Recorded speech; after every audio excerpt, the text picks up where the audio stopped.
Check, check.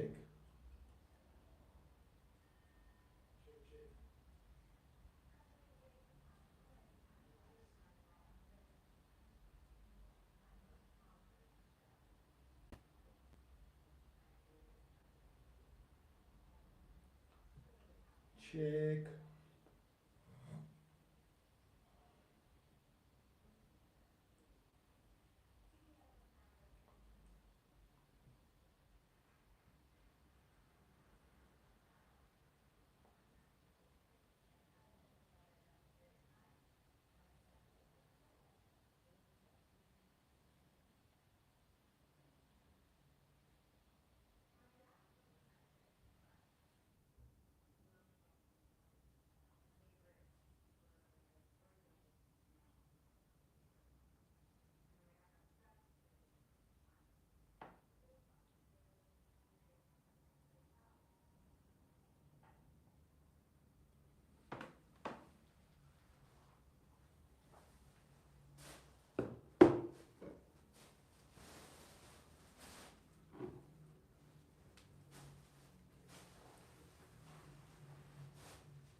Thing needs a wash.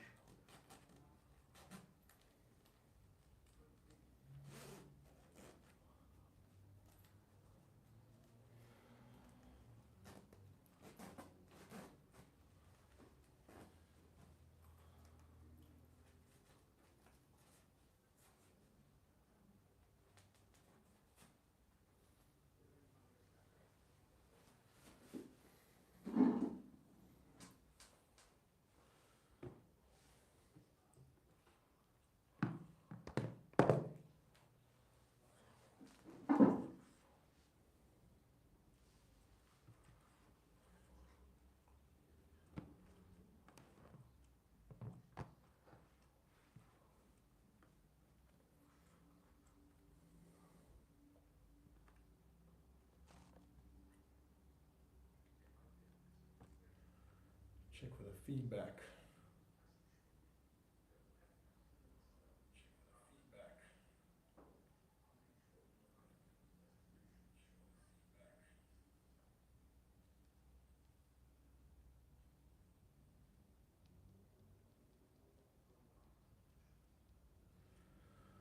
Oh, that works.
What's up, Bamboo Stacks?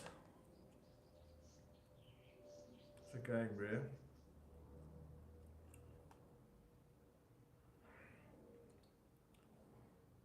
So I'm just building the dog uniform. That is for the first prank stunt inside a dog park where there's a person who's a female. She's an actress. Her name's Tanika Carlson. And she is playing a blind person. And she doesn't know her dog's dead. I play her partner who doesn't admit to her that the dog's dead, but none of that's really conceived until the person in the park that we pass, hope it's just going to be someone in public that's going to come up to us, hopefully just as we walk by, and I'll be like, sorry, she doesn't know the dog's dead, don't tell anyone. You know, she's got like a little cane, she's walking me on a leash. And then I asked, hopefully it's a female, I'll ask her like, yo, can I get your number? And then like, that's like the trigger words for her to actually yank the collar around my neck and like possibly choke me a little bit, and then I'm gonna fall down and she's just gonna beat me with a cane like, come Spot, come Spot. So you can go check out that video, the intro's out. So all these videos that I've been posting, those are all intros to stunts, skits and pranks. The first one that was ever posted is called Blind Person, Dead Dog. You'll see it, it's like right at the bottom of all my shorts. These are also shot in long format, which are wides. So that's when your phone's tilted to the side. And yeah, so I'm just currently building the dog suit, or the ears. Most of the suit's already done. And I need to get eligible to do the earnings for it. So I have to do these streams. Not much of a big streamer. I never really liked it. But yeah, if there's any questions you want to ask, shoot, I'm here. And yeah, I can just tell you a bit about what the show that we're going to be putting together is all about. I'm the main guy, like the guy who created it. And yeah, I shoot all this stuff manually. Like I take the camera and I just do about 20 Ks a day, and I shoot all the material. So like I'll go and create a story and write it down based on a prank or a skit or a stunt, and yeah, then I'll do a voiceover for that. I don't actually sound like that in the voiceover. It's like in South Africa, you know, like that's put on. I don't actually sound like that. But yeah, if you've got any questions, just shoot, and I'll tell you. Actually, today I got cocked out, like mega load. I've been getting it a lot lately, so I've been walking around with this camera, and today this toppy comes up to me and he's like, bro, have you got permission to shoot? And I was like, no, I don't have permission to shoot. When I'm in stores, like, what's up, dude? I'm not a hippie, you know, I'm not a hippie. But yeah, I was in stores today, and when I'm in a shop, I don't shoot people. I don't like doing that. I'll shoot in public because that's fair game. But some guy comes up to me today and he's like, have you got permission for your camera? And I'm like, no. And he's like, yo, well, my daughter has been seeing you around the shop. She was a bit worried. I'm like, I don't shoot people indoors. I don't have permission. And he was like, yeah, but you have a camera. And I was like, everyone has a camera, dude. Everyone has a phone that's attached to a camera that is attached to the internet. So how are you to know who is, you know, really the true warrior? If you see someone with a camera, it's outside of the norm. You're like, yo, that's a camera. That thing can shoot people. And you're like, people have phones that are attached to the internet. I can shoot everyone and just carry on walking like this live stream, and everyone will be viewed by anyone. So how is that more dangerous? How is a camera more dangerous? It's not even live. I get to edit it. And if YouTube picks up that there's a kid in the picture, the video gets taken down. So what's dangerous to them is outside their norm, and it's uncomfortable for them. But like a phone. And another thing is like, we don't even know who's working behind those security cameras. You know, like you walk into a mall, you're like, yeah, they did a little background check on someone. You're like, did we do a background check for pedophiles? Like, how do we know, you know, because people can hide themselves very easily. So how do we know who's working behind those cameras? I mean, they literally have top view on everyone. Like every woman that you can think of, there's a top view of a camera watching you. And just think a little when you come up to someone, you're like, do you have permission for your camera? Be like, do you have permission for your phone, bro? Phone is way more harmful. I love shooting in public. It's so much fun.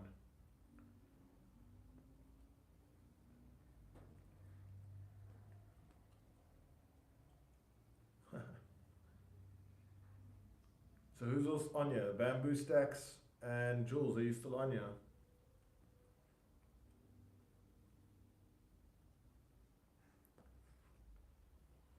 The suit is gagot.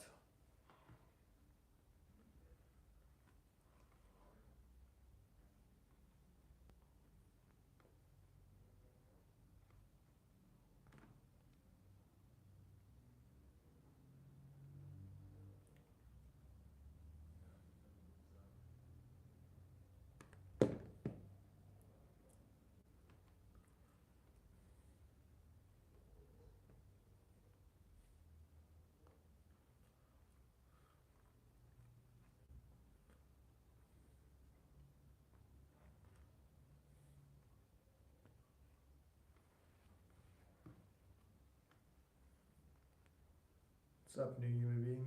Tell us some inspiration. Pretty inspiration, like what my day-to-day inspiration. I've got one that sticks with me every day. I bought this, so Jules, you know this, but when I was little, I always wanted, maybe you don't know this, when I was little, I always wanted a sun and a moon pendant, like all the kids had them. And I was like, shit, and I asked mom and dad, and they were like, no, it can't get it. It's a flippin' necklace, you're gonna lose it. There's no use for it. I was like, okay, quiet, understandable. And one day I went inside Pandora and they had this little necklace. It says Ad Astra Per Aspera, which is by my favorite Greek Stoic philosopher. His name is Seneca. Yeah, and Seneca had the saying Ad Astra Per Aspera, which means to the stars through hardship. You cannot go around something, you have to go through it. And it's just become such a poignant inspiration in my life, is that you cannot go around anything, you have to go through it. But there's a whole other saying to it, but Seneca is just full with quotes that are just, oh, amazing. Then I watched that Odyssey movie the other day. Flip, everyone's got to go watch that Odyssey movie. Dude, you got to go watch it. Inspiration of the pranks. Sure, dude. Inspiration of the pranks. Sure, well, when we were little, we always used to go and cause mega cack with everyone. And you kind of like started it for me when we were little. I remember Jackass came out and Leon Schuster was out, and it was always like a thing in our culture, as South Africans, for us to take cut of everything. We're like, yo, okay, if it's going to be this bad, we might as well laugh at it.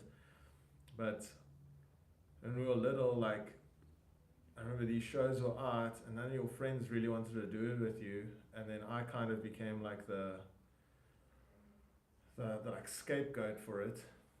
But I remember our first one was we tied and this was in Wellington when Auntie Helen still lived in this one, opposite this one church. It was literally called Kerkstraat, and it was like this white house, very like farm-like, and we tied a wallet to a fishing rod. And I thought it was the funniest thing when I was a kid, watching this, like guys that come by and then this like wallet would move and they'd like chase it, you know. And I just thought that was the coolest thing. And it was just like that you could interact with people and just create joy wherever you were. That for me was like the best thing. It was just like that there was the ability to create joy. Like we could just do it. And then that carried on with me when I was a kid. Like we used to give dad a fright, or my dad a fright, to other people watching there, talk to my brother right now, but I can talk to all of you, is that like we used to give my dad a fright, and it was just so funny, and we just kept doing it. And I still do it to this day. Like I'll just sneak up on him. I'll do it to random people, but like just having the moment to inject laughter is just the one of the best things. And like when I talk to people, it's like I'm always like thinking in my brain, like how can I swap what you're saying to me to make it funny? Because like yeah, sure we can learn most things in this world, but to make someone laugh is just one of the best things. And then later on, I did this thing with a guy named Jacques van Leeuwen. He is a guy who well, he didn't really do pranks. It was kind of like semi-pranks. It was kind of the story of this guy named Carl, and then he asked me to do it with him. Well, I got introduced to him via this one guy named Johan, and Johan was doing background acting, and I was doing a role for this movie called How to Make a Killing, and my scenes anyway were cut out of that thing, so don't go and look for it. But I got introduced to Jacques van Leeuwen from Johan, and Johan and I hit it off because we both like the show called Kill Tony, which is a stand-up comedian show on YouTube. Very rough and raw, but it's a Texas scene, and I just love it. But we hit it off on that. Then he introduced me to Jacques van Leeuwen, and Jacques brought me in. He was like, okay, I want you to be a Stellenbosch boot and then create this ruckus inside a bar. We're shooting these like micro drama scenes on TikTok and YouTube. We did that. Then he liked my performance so much that he was like, okay, I'm going to keep bringing you in.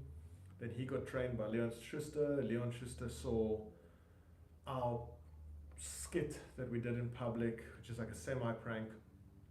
And yeah, I got to see my face on CakeNet, which was wild. And then after that, Jacques came back from working with Leon Schuster on his last documentary called Schuster on CakeNet. You can go check it out.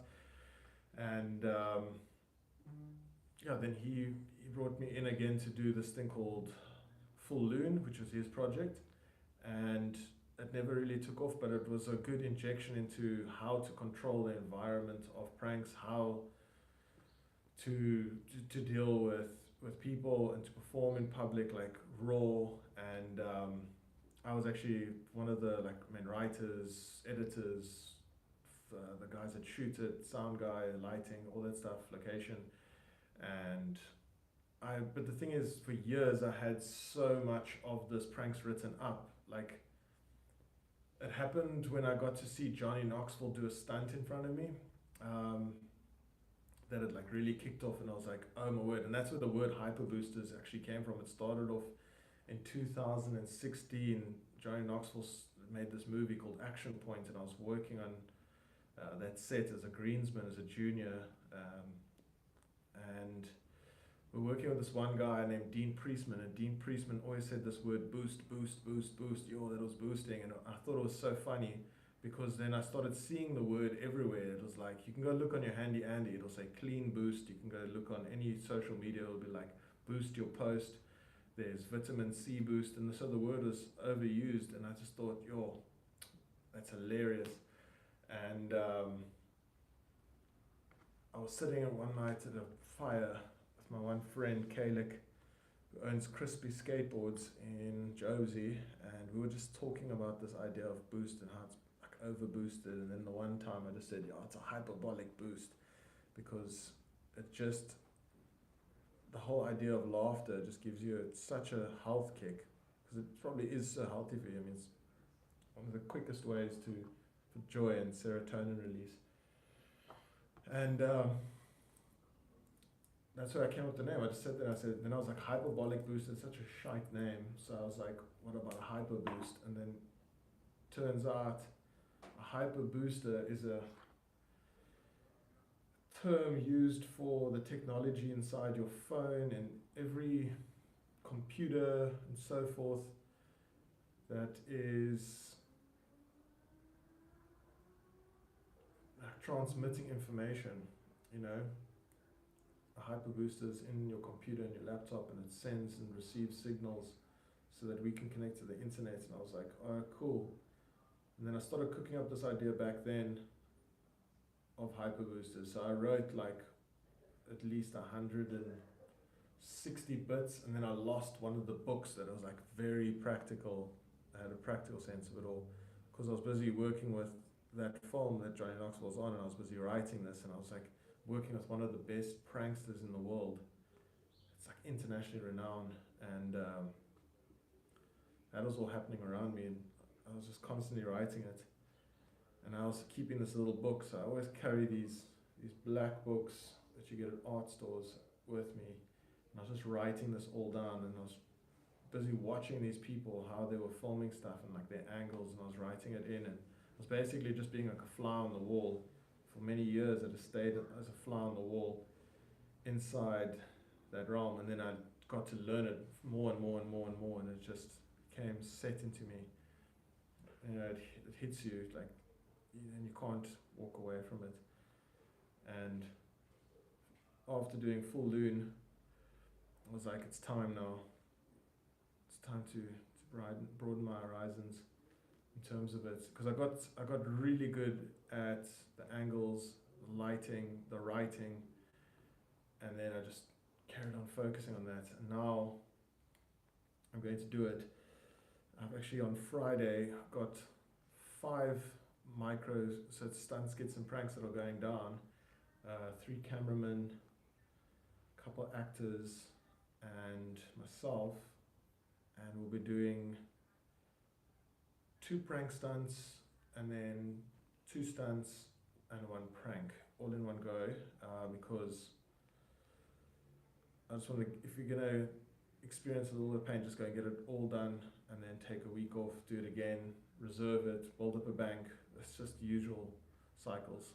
Like all those videos, those are all scheduled like at least a week in advance. So I got a good week to take, not off, but like to kind of walk away from the intros and to go and set in the actual work, because those intros aren't the actual work. Those are to draw everyone in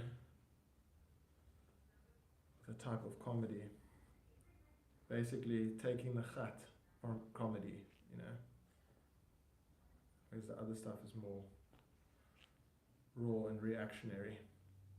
And then the funny thing is, in South Africa there's 2 different kinds of ways to prank people. You get fear and you get instigation. So instigation is like you have to lock someone in that zone so that they have to interact and cause a reaction. Whereas fear-based is like controlled environment, and you can set in the ways that you need this whole story to flow out.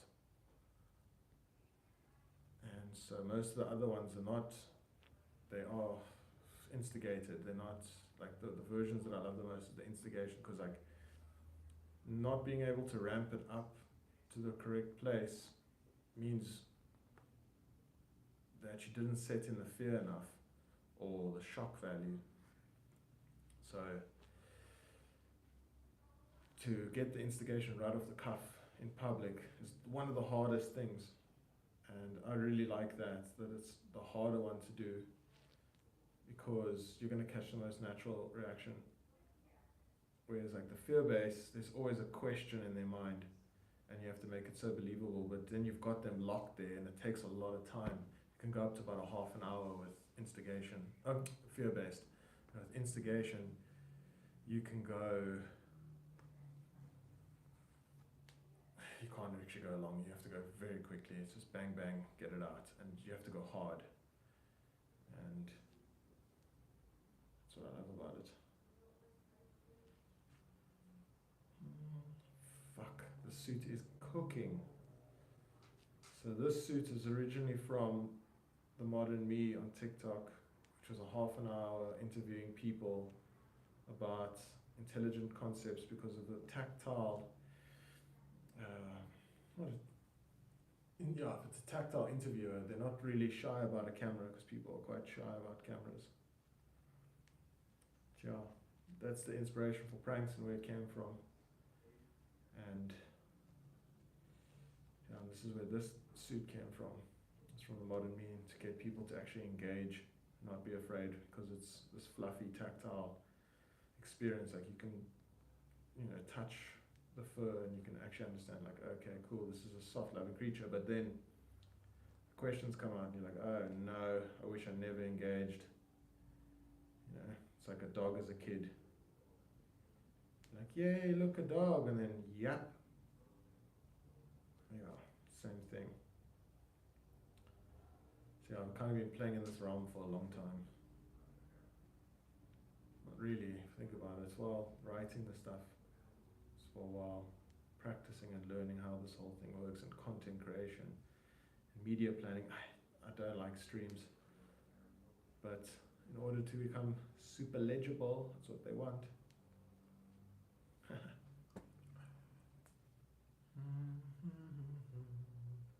Who's on you?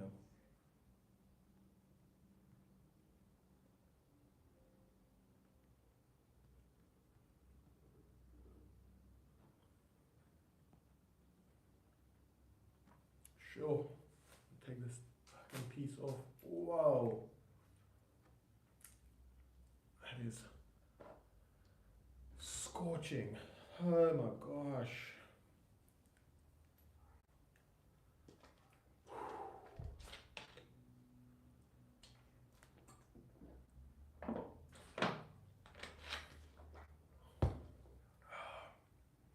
Any more questions?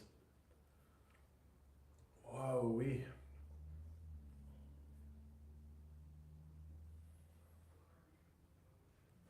that is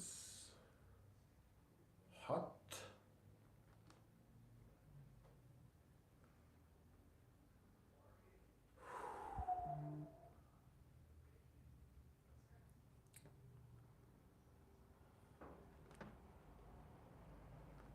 Cool.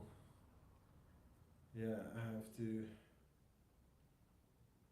get online hours for.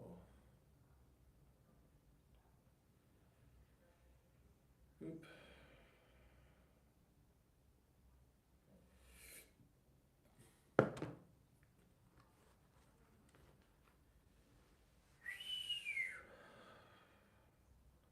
What's up, third person? I don't know who you are, but I will. Ask a question, and this furry object you see before you shall answer your question.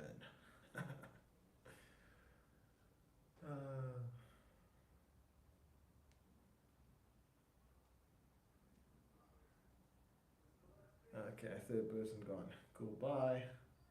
Should I say tick?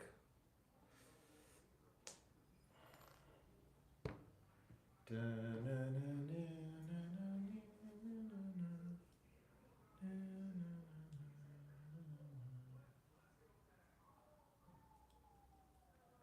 honestly don't know how people do this whole streaming thing, and they just wait for people to fucking come online. It's ridiculous.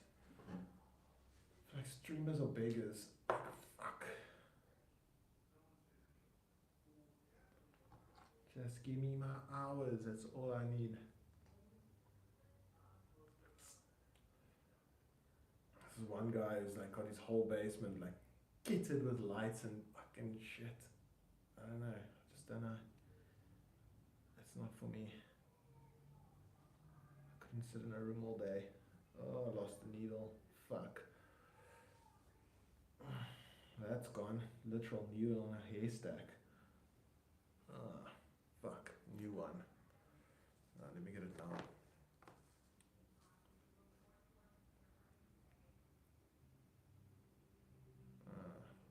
Gosh.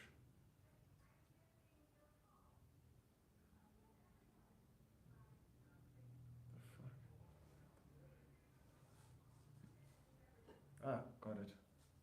In my ball bag.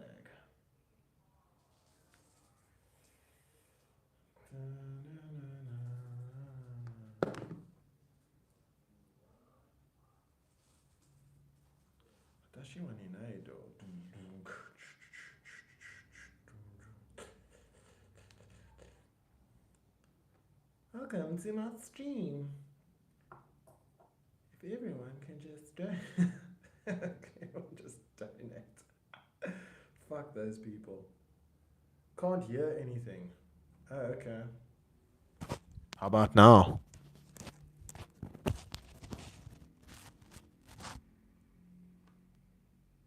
Philosophy by Psyche. Can you hear something now, bro? That works. Sick. So who are you, Philosophy by Psyche? What's happening? Or you got anything to ask? Ask away, bro. Ask it away.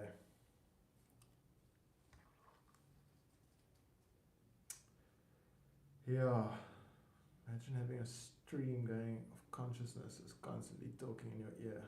Yeah.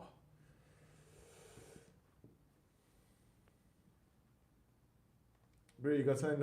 You want to ask me something? I'm a Cape Townian. Where are you? I'm from Cape Town, bro. Born and raised. Yeah. Fun times in Cape Town, eh? This last couple of days of winter, it's been just. We need water. So if Jordan doesn't figure out that we're going to run out of water in this drought cycle, we're in cack. Because they're building a ton of houses. Yeah. You want to ask about the Yeti suit that I'm wearing? What's it for? Or you got a different question? I should probably pop this thing up in front of me so I can see what the hell's going on. Boom. Let's see, maybe this is, that's going to be in the shot. Boom. Let's see. Yeah, well, where in Cape Town you from, bro? What hood? What neighborhood are you from?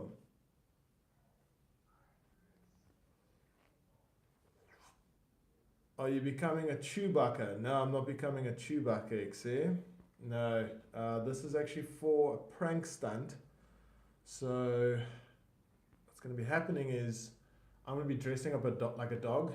Currently I'm busy building the ears for the dog, so that's going to be on the side of the head. Show you the headpiece. Sorry, I just took it off because it's hot. Like it gets cooking in this thing, bro. It's like wearing a carpet.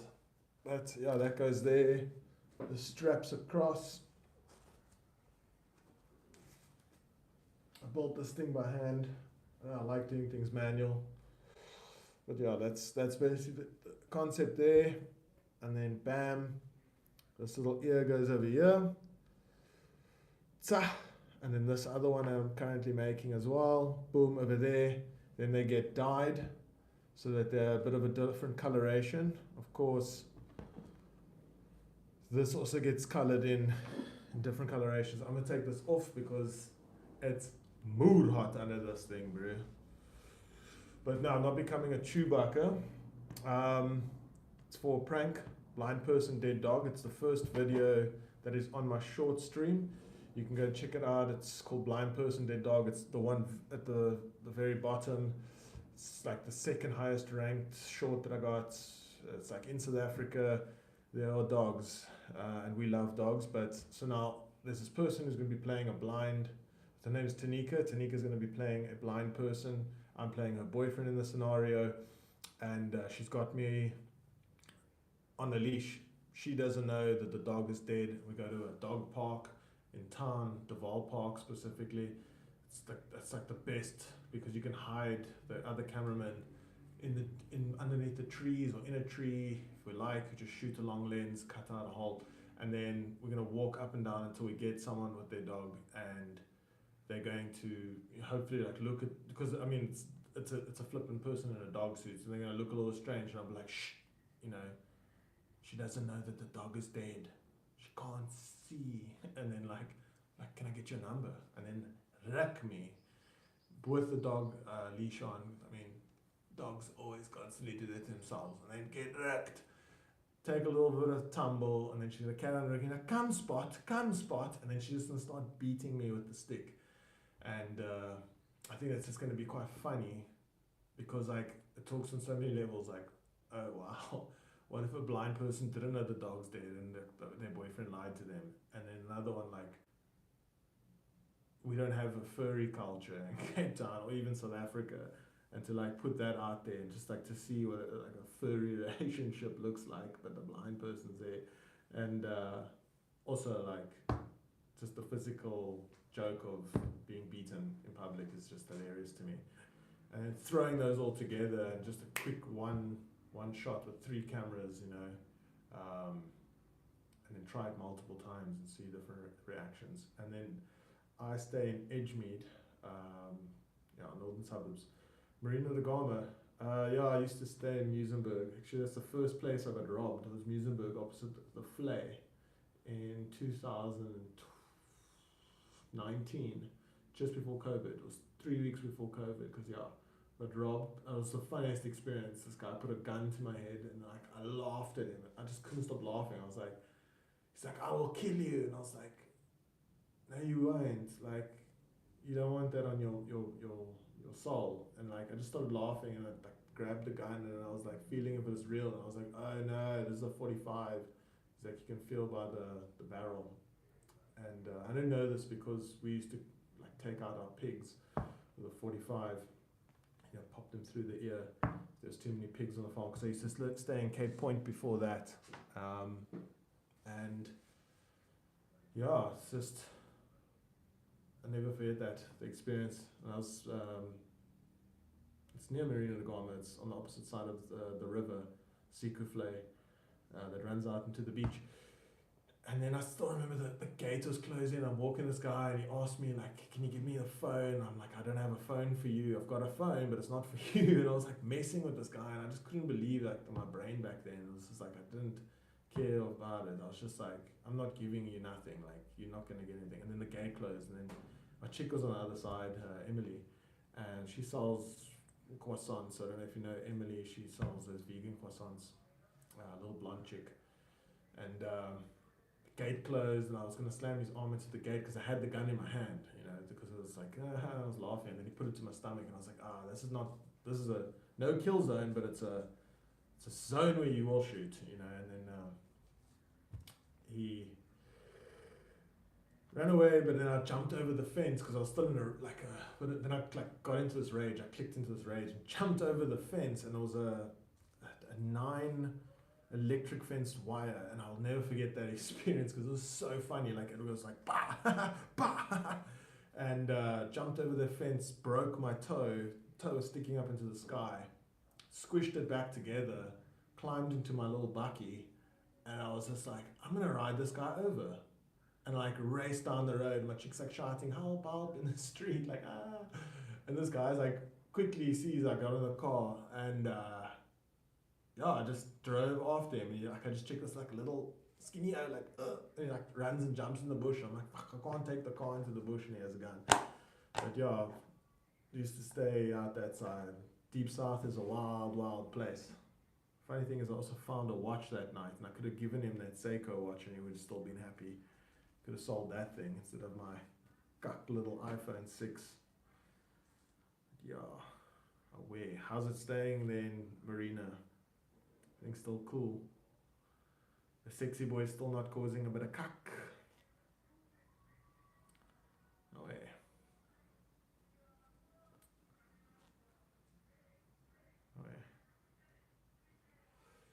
Yeah, any other questions, bro? Leo says, what's up, dude? Yeah, don't show him the stream. Yeah, there's a lot of swearing involved here. I want him to hear it.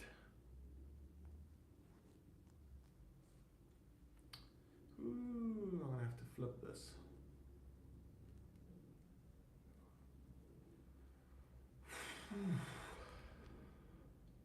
Shaka boo.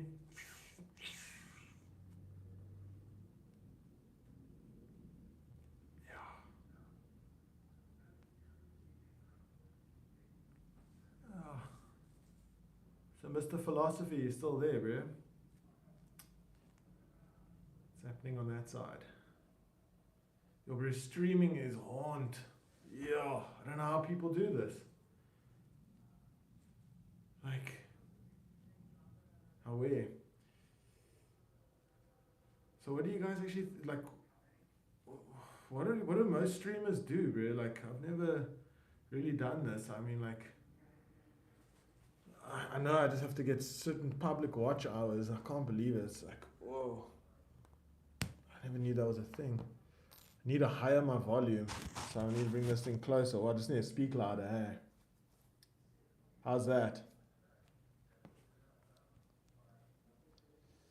Let me check it on here, see if there's any feedback. Public watch hours, I can't believe it. It's like, I know. Bro, I'm still got good sound this side, bro. Away. So what kind of streams do you guys, or what kind of streams do you enjoy, bro? And are you a follower of this channel?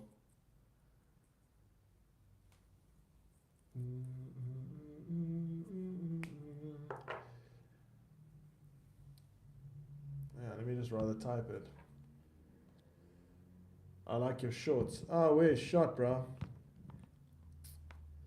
Ah, fully shot. Yeah, no, the shorts, like I was saying, they actually intros, bro. I don't know if I haven't really explained to anyone. Like the shorts are just me taking the khat of like basically putting a South African spin to like I know we see things every day and we just like or whatever.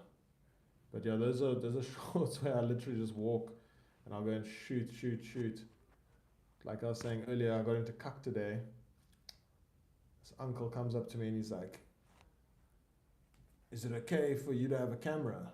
I was like, yeah, it's okay for me to have a camera. And he's like, "Yeah, but you're shooting in the mall." And I was like, "Yeah, but when I shoot in the mall, I don't shoot people.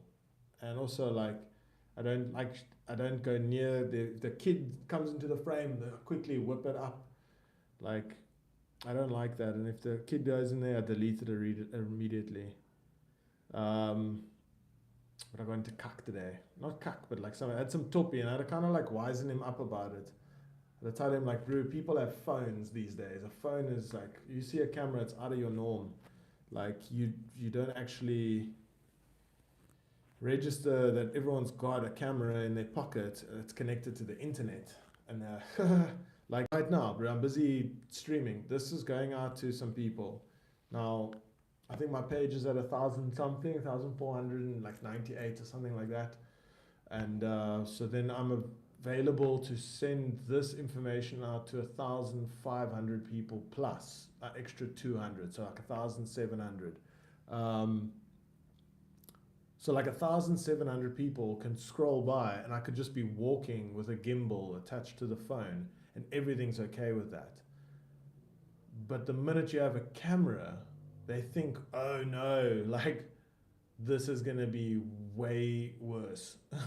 No, it's not connected to the internet.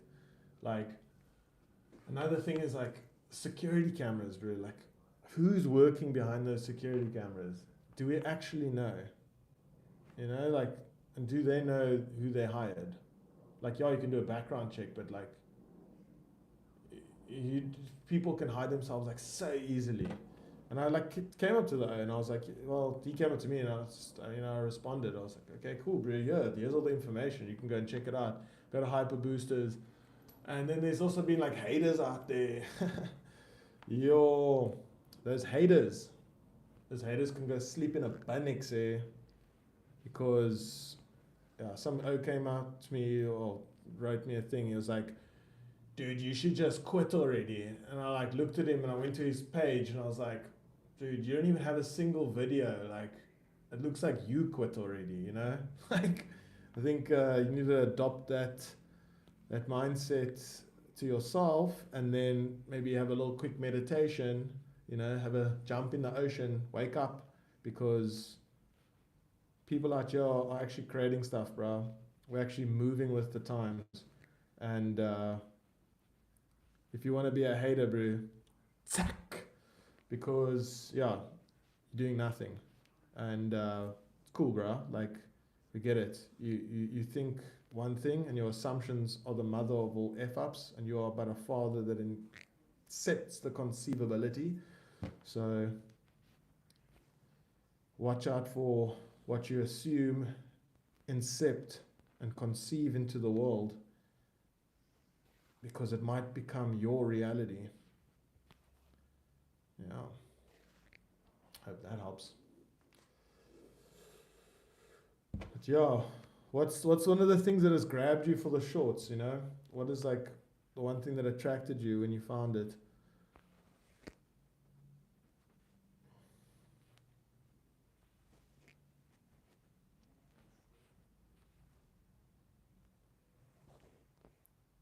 Oh shit!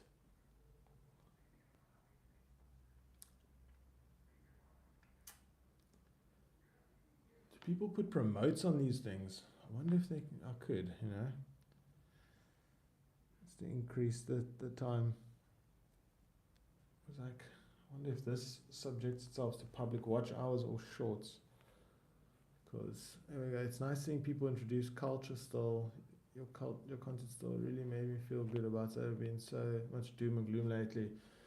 No, fully, dude. I think us as South Africans have to remember that we are South African, because currently we are filled with social media, and media itself is very American, and we're starting to adopt American mindsets. Like, a lot of our like friction, and I've been to America and I've seen the friction. A lot of our friction is coming from this like media realm, where like people are starting to act really dumb. It's like, don't take that act really dumb and put it into public where it's not on the camera and it's not for a thing. If it's not a prank skit or a bit, don't go